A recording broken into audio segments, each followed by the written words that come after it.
하겠습니다. 전능하사 천지를 만드신 하나님 아버지를 내가 믿사오며 그 외아들 우리 주 예수 그리스도를 믿사오니 이는 성령으로 잉태하사 동정녀 마리아에게 나시고 본디오 빌라도에게 고난을 받으사 십자가에 못 박혀 죽으시고 장사한 지 사흘 만에 죽은 자 가운데서 다시 살아나시며 하늘로부터 전능하신 하나님 우편에 앉아 계시다가 저리로서 산자와 죽은 자를 심판하러 오시리라. 성령을 믿사오며 거룩한 공회와 성도가 서로 교통하는 것과 죄를 사하여 주시는 것과 몸이 다시 사는 것과 영원히 사는 것을 믿사옵나이다. 아멘. 함께 찬양하도록 하겠습니다.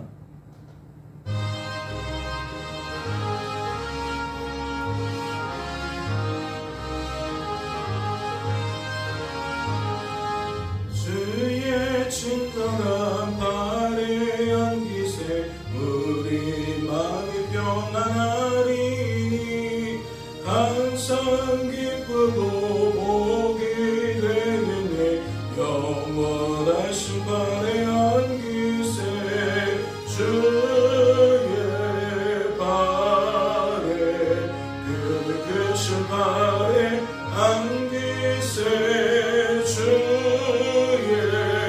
발에 영원하신 발에 안기세 날이 갈수록 주의 사랑이 두루 광명하게 비치고 전성 가는 길 편히 가리니 영원하신 발에 안기세 주의 발에 그 발에 안기세 주의 발에 영원하신 발에 안기세 주의 보좌로 나아갈 때에 기뻐 찬미소리 외치고 겁과 두려움 없어지리니 영원하신 발에 안기세 주의 발에 그 크신 발에 안기세 주의 발에 영원하신 발에 안기세. 하나님 아버지, 오늘도 우리를 깨워주시고 걸음을 인도하시며 이와 같이 하나님께 기도할 수 있도록 은혜를 더하시니 감사합니다.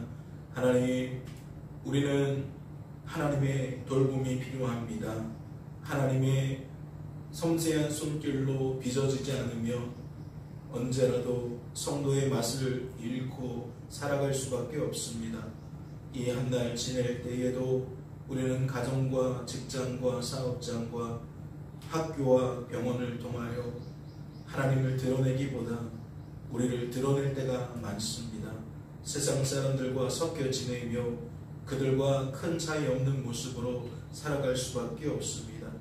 하나님, 믿음을 부어 주시옵소서. 믿음을 부어 주시어서 믿음으로 세상을 바라보게 하시고 믿음으로 우리의 생각과 감정과 의지가 영향받게 하셔서 우리가 우리의 입술로 의의 열매를 맺게 하소서. 우리의 손과 발로 의의 열매를 맺게 하옵소서.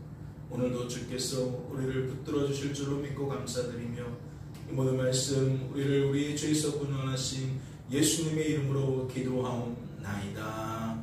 아멘. 오늘 살펴보실 하나님의 말씀은 고린도전서 11장 말씀입니다. 신약성경 고린도전서 11장 말씀 함께 통독하도록 하겠습니다. 통독합니다. 내가 그리스도를 본받는 자가 된 것 같이 너희는 나를 본받는 자가 되라. 너희가 모든 일에 나를 기억하고 또 내가 너희에게 전하여 준 대로 그 전통을 너희가 지킴으로 너희를 칭찬하노라. 그러나 나는 너희가 알기를 원하노니 각 사람 각 남자의 머리는 그리스도요 여자의 머리는 남자요 그리스도의 머리는 하나님이시라. 무릇 남자로서 머리에 무엇을 쓰고 기도나 예언을 하는 자는 그 머리를 욕되게 하는 것이요 무릇 여자로서 머리에 쓴 것을 벗고 기도나 예언을 하는 자는 그 머리를 욕되게 하는 것이니 이는 머리를 민 것과 다름이 없습니다. 만일 여자가 머리를 가리지 아니하면 깎을 것이요 만일 깎거나 미는 것이 여자에게 부끄러움이 되거든 가릴지니라. 남자는 하나님의 형상과 영광이니 그 머리를 마땅히 가리지 않거니와 여자는 남자의 영광이니라. 남자가 여자에게서 난 것이 아니요 여자가 남자에게서 났으며 또 남자가 여자를 위하여 지음을 받지 아니하고 여자가 남자를 위하여 지음을 받은 것이니 그러므로 여자는 천사들로 말미암아 권세 아래에 있는 표를 그 머리 위에 들지니라. 그러나 주 안에는 남자 없이 여자만 있지 않고 여자 없이 남자만 있지 아니하니라. 이는 여자가 남자에게서 난 것 같이 남자도 여자로 말미암아 났습니다. 그리고 모든 것은 하나님에게서 났느니라. 너희는 스스로 판단하라. 여자가 머리를 가리지 않고 하나님께 기도하는 것이 마땅하냐. 만일 남자에게 긴 머리가 있으면 자기에게 부끄러움이 되는 것을 본성이 너희에게 가르치지 아니하느냐. 만일 여자가 긴 머리가 있으면 자기에게 영광이 되나니 긴 머리는 가리는 것을 대신하여 주셨기 때문이니라. 논쟁하려는 생각을 가진 자가 있을지라도 우리에게나 하나님의 모든 교회에는 이런 관례가 없느니라. 내가 명하는 이 일에 너희를 칭찬하지 아니하나니 이는 너희의 모임이 유익이 못되고 도리어 해로움이라. 먼저 교회가 교회에 모일 때에 너희가 교회에 모일 때에 너희 중에 분쟁이 있다함을 듣고 어느 정도 믿거니와 너희 중에 파당이 있어야 너희 중에 옳다 인정함을 받는 자들이 나타나게 되리라. 그런즉 너희가 함께 모여서 주의 만찬을 먹을 수 없으니 이는 먹을 때에 각각 자기의 만찬을 먼저 갖다 먹으므로 어떤 사람은 시장하고 어떤 사람은 취합니다. 너희가 먹고 마실 집이 없느냐? 너희가 하나님의 교회를 업신여기고 빈궁한 자들을 부끄럽게 하느냐? 내가 너희에게 무슨 말을 하랴? 너희를 칭찬하랴? 이것으로 칭찬하지 않노라. 내가 너희에게 전한 것은 주께 받은 것이니 곧 주 예수께서 잡히시던 밤에 떡을 가지사 축사하시고 떼어 이르시되 이것은 너희를 위하는 내 몸이니 이것을 행하여 나를 기념하라 하시고 식후에 또한 그와 같이 잔을 가지시고 이르시되 이 잔은 내 피로 세운 새 언약이니 이것을 행하여 마실 때마다 나를 기념하라 하셨으니 너희가 이 떡을 먹으며 이 잔을 마실 때마다 주의 죽으심을 그가 오실 때까지 전하는 것이니라. 그러므로 누구든지 주의 떡이나 잔을 합당하지 않게 먹고 마시는 자는 주의 몸과 피에 대하여 죄를 짓는 것이니라. 사람이 자기를 살피고 그 후에야 이 떡을 먹고 이 잔을 마실지니 주의 몸을 분별하지 못하고 먹고 마시는 자는 자기의 죄를 먹고 마시는 것이니라.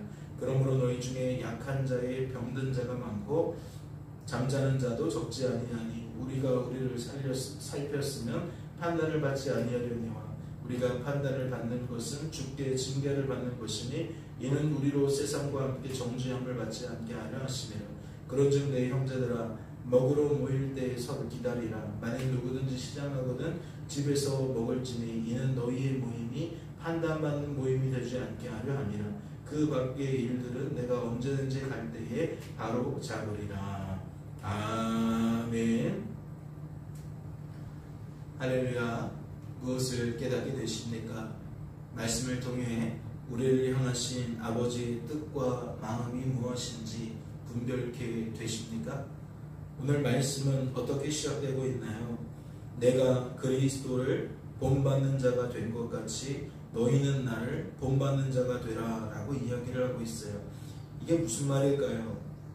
내가 그리스도를 본받는 자 된 것 같이 너희는 나를 본받는 자가 되라. 성도들에게 나를 본받으라는 얘기를 하고 있는 건가요? 내가 굉장히 신앙생활 잘하고 있으니까 나를 모델로 삼으라는 그런 이야기일까요? 고린도 전서에서 다양하게 얘기하면서 계속 쌓아오는 것이 무엇입니까? 시작부터 고린도 교회가 사람에 대하여 지극히 주목하다 보니까 파당이 나누어지고 서로 비방하고 대립하고 있다. 그 부분에 대한 이야기를 시작을 했죠. 그리고 그 말씀이 이어서 계속 말씀이 쌓아지기를 우리가 신앙생활 제대로 한다는 것은 하나님을 더욱 바라본다는 얘기구나. 하나님을 더욱 의지한다는 얘기구나. 그 안에서 우리의 말과 행동을 생각하게 되어진다면 우리가 구태의연하게 더 먹으려고 할 필요도 없고 먹지 않으려고 할 필요도 없고 누군가를 세우기 위해서 누군가를 얻기 위해서 그가 구원받기 위해서 우리가 절제할 수도 있겠구나, 참을 수도 있겠구나, 그런 다양한 생각들을 하게 되었죠. 하나님께서 우리에게 은혜를 더하시면 그와 같이 나를 살리고 공동체를 살리는 그러한 성도다운 모습으로 살 수 있겠구나라는 것을 생각해 보았습니다. 그런데 오늘 말씀은 뭐라고 돼요? 내가 그리스도를 본받는 자같이. 이 말은 곧 뭐겠어요? 우리가 사람을 집중하지 말라는 얘기가 똑같겠죠. 우리가 신앙생활 하면서 아무래도 육신의 안목을 따라 사람을 집중하며 살아갈 수밖에 없는데 말씀은 그러지 말라는 거예요. 우리가 사람을 주목하며 살 게 아니라는 거죠. 사람에게는 악하고 약하고 무능한 그 죄된 본성이 있기 때문에 사람 때문에 좋아하면 사람 때문에 실망할 수밖에 없어요. 결국은 사람을 주목하다 보면 교회의 정체성을 잃어버리고 교회가 아닌 세상 모임처럼 변질되어질 수밖에 없다는 거죠. 그러니까 하나님을 주목하며 신앙생활 하라는 거예요. 그런 면에 있어서 너희는 나를 본받는 자들아, 즉 너희도 사람을 주목하지 말고 하나님을 주목하며 살아라. 우리 그렇게 받으면 된다는 거죠. 아무리 좋은 롤모델처럼 신앙생활을 괜찮게 하시는 누군가를 본다 할지라도 저와 같이 사모신, 저와 같이 하나님 바라보게 하신 하나님을 생각하고 하나님을 더욱 바라보는 그러한 신앙의 자세가 필요하지 않겠냐라는 겁니다. 그리고 이어지는 말씀을 보니까 여자의 처신에 대한 이야기가 나오고 여자의 처신에 대한 이야기만 나오는 것이 아니라 남자의 처신에 대한 이야기로 나와요. 그러면서 이런 얘기가 있어요. 16절에 보니까 논쟁하려는 생각을 가진 자가 있을지라도 우리에게나 하나님의 모든 교회에는 이런 관례가 없느니라. 그러니까 이 시대에 교회 안에서 남자와 여자의 어떠한 처신에 대한 이야기가 이미 이렇게 굳어져 있는 것 같아요. 물론 이것이 시대적인 요구라고 보다는 교회 안에서의 전통이라고 생각을 합니다. 그러니까 머리를 가리거나 이렇게 남자와 여자의 어떤 관계성을 가지고 하나님의 창조 목적에 따라서 어떻게 처신을 해야 되느냐, 이러한 이야기들이 그 시대의 그 세상 논리에 적용되어진다기보다는 그 초대교회의 모습 속에 이것이 정론화된 것이 아닌가, 그런 생각을 하게 되어진다는 거죠. 그런데 교회 안에서 분명히 이 부분을 가지고 받아들이지 못하는 부류가 있다라는 얘기를 하는 것 같아요. 그래서 논쟁하려는 생각을 가진 자가 있을지라도 라고 말한다는 것은 이것에 불만을 품은 여성이나 이것에 불만을 품은 남성이 자꾸 이런 얘기들을 좀 하면서 교회의 문화, 전통을 바꿔보고 싶은 그런 생각들이 있지 않을까 싶어요. 그런데 이것이 결국엔 또 무엇을 일으키는 거죠? 교회의 분란을 아마 일으키는 것 같아요. 그래서 한 절 더 주목해 보자면 16절에 이런 부분이 11절에서 좀 잘 풀려지지 않을까 싶어요. 그러나 주 안에는 남자 없이 여자만 있지 않고 여자 없이 남자만 있지 아니한다. 그러니까 그 윗부분에서는 주 안에서라는 이야기가 없어요. 그냥 창조 질서 속에서 남자를 지으시고 여자를 지으신 하나님께서 무엇 때문에 그들을 지으셨는가, 그 부분을 살피면서 그 관계성을 이야기합니다. 그래서 아무래도 여성에 대한 이야기들이 더 많아요. 남성을 어떻게 대해야 되고 자기의 위치를 어떻게 삼아야 되는지 그런 이야기가 많습니다. 그런데 11절에서는 갑자기 무슨 얘기가 나온다는 거죠? 그러나 주 안에서는 이렇게 얘기를 한다는 거예요. 그러면 이것이 복음적 해석으로 우리는 다시 받아들일 수 있는 거죠. 창조 기사 속에서 나타난 창조 질서로서만 남자와 여자의 관계를 교회 안에서 정립하는 것이 아니라 11절에서 그러나 주 안에는 남자 없이 여자만 있지 않고 여자 없이 남자만 있지 아니한다 라고 되어 있잖아요. 이것이 뭐겠어요? 그러면 이성 간에 우리가 어떠한 마음으로 상대방을 대해야 되는지 다시 나타내고 있는 거겠죠. 이는 여자가 남자에게서 난 것 같이 남자도 여자로 말미암아 났음이라. 그리고 모든 것은 하나님에게서 났느니라. 모든 것은 하나님에게서 났느니라. 너희는 스스로 판단하라. 여자가 머리를 가리지 않고 하나님께 기도하는 것이 마땅하냐. 만일 남자에게 긴 머리가 있으면 자기에게 부끄러움이 되는 것을 본성이 너희에게 가르치지 아니하느냐. 만일 여자가 긴 머리가 있으면 자기에게 영광이 되나니 긴 머리는 가리는 것을 대신하여 주셨기 때문이니라. 그리고 나오는 말이 논쟁하려는 생각을 가진 자가 있을지라도 우리에게나 하나님의 모든 교회에는 이런 관례가 없느니라. 그러면 이 부분도 우리가 앞서 살펴보았던 것을 적용하실 수 있잖아요. 우상 숭배의 그 재물, 이 고기 먹어야 되느냐 말아야 되느냐, 이 지켜야 되느냐 지키지 말아야 되느냐, 무시해도 되느냐, 아니면 우리가 이것을 신경 쓰면 살아가야 되느냐. 근데 목적이 뭐였어요? 누군가를 얻기 위함이라면 나는 영원히 그 고기 먹지 않아도 된다. 지금 그 논리였잖아요. 교회 안에서 거치는 것이 오히려 그를 떠나보내는 일이 되어진다면 그건 좀 재고해 볼 필요가 있지 않을까 싶어요. 교회 안에서 우리가 모인 까닭은 주 안에서 우리가 형제 자매로서 하나님을 더 섬기기 위함 아닙니까? 우리의 죄를 날마다 깨닫기를 원하는 것이고 우리가 하나님의 은혜 없이는 살아갈 수 없다는 것을 날마다 고백하며 살아가는 거 아니겠어요? 그러면 우리가 교회 안에서도 어떠한 누군가에게 상처를 주고 상처를 받을 때에 가장 기본적으로 해야 될 것은 나를 돌아볼 수 있어야 할 것이고, 또한 나를 돌아보면서 하나님을 더욱 신뢰하고 하나님을 더 바라보는 과정이 필요하겠죠. 그러니까 믿음의 순기능이 나타나면 무엇이 달라지겠어요? 시선이 달라지는 거예요. 사람을 대하는 시선이 달라지는 거죠. 시선이 달라지면 생각과 감정과 의지가 무엇으로 투영됩니까? 언어로 투영되죠. 언어로 투영되어져서 고압적으로 나가는 것이 아니라 섬기는 언어로 나아가는데, 그 섬기는 언어가 어떠한 목적으로 그를 세우기 위한 목적으로, 그를 얻기 위한 목적으로 나아가는 거죠. 그래서 죄가 역사하면 무너뜨리는 역사가 나타나지면, 하나님의 의가 나타나면 세우는 역사가 나타나게 될 줄로 믿습니다. 그러니까 이것을 우리가 밸런스를 잡는 게 아니잖아요. 의의 역사는 모든 것이 하나님의 역사라고 말씀을 드렸습니다. 모든 선한 역사는 하나님의 역사라고 말씀을 드렸어요. 내가 성품적으로 선한 것이 아니고, 내가 언변적으로 의로운 것이 아니고, 하나님의 역사가 나의 성품을 주관하고 나의 언어와 행실을 주관한다라는 거죠. 교회 안에서도 왜 분란이 없습니까? 고린도 지역의 모습이 분란 없는 모습이 아니에요. 이어지는 말씀도 보면 교회 안에서 성찬을 하는데 그 만찬자리에서 사람들이 여전히 죄를 드러내는 것을 지적하고 있잖아요.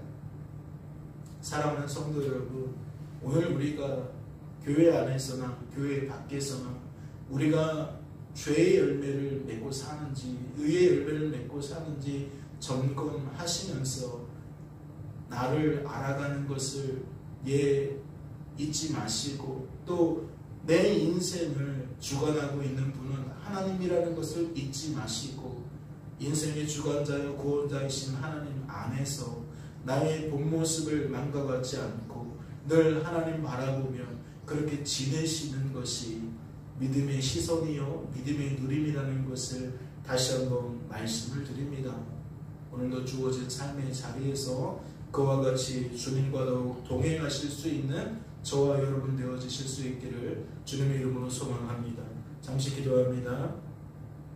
하나님 아버지, 우리는 이 땅에서 어떠한 모습으로 지내야 됩니까? 너무 원칙을 내세워도 그것이 덕이 되지 않을 수가 있고, 또 원칙 없는 삶을 통해서도 또 덕이 되지 않을 수가 있습니다. 하나님의 뜻을 이루시기 바랍니다. 하나님께서 우리를 통해 영광을 받으시기를 바랍니다. 아버지여, 이 일을 행하시기 위하여 우리를 날마다 붙들어 주셔야만 합니다. 아버지께서 이 공동체를 통하여 영광 받으시려면 하나님께서 붙들어 주셔야만 합니다.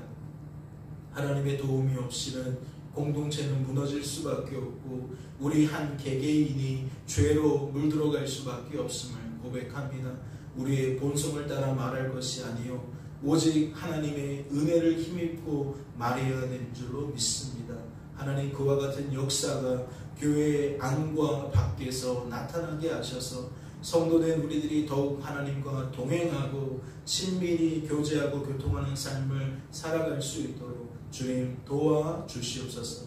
주께서 우리를 붙들어 주실 줄로 믿고 감사드리며 이 모든 말씀 우리를 죄에서 구원하신 예수님의 이름으로 기도하옵나이다. 아멘.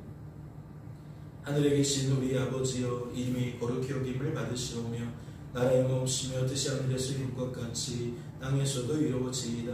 오늘날 우리에게 일용할 양식을 주옵시고 우리가 우리에게 죄 지은 자를 사하여 준 것 같이 우리의 죄를 사하여 주옵시고 우리를 시험에 들게 하지 마옵시고 다만 악에서 구하옵소서. 대개 나라와 권세와 영광이 아버지께 영원히 있사옵나이다. 아멘.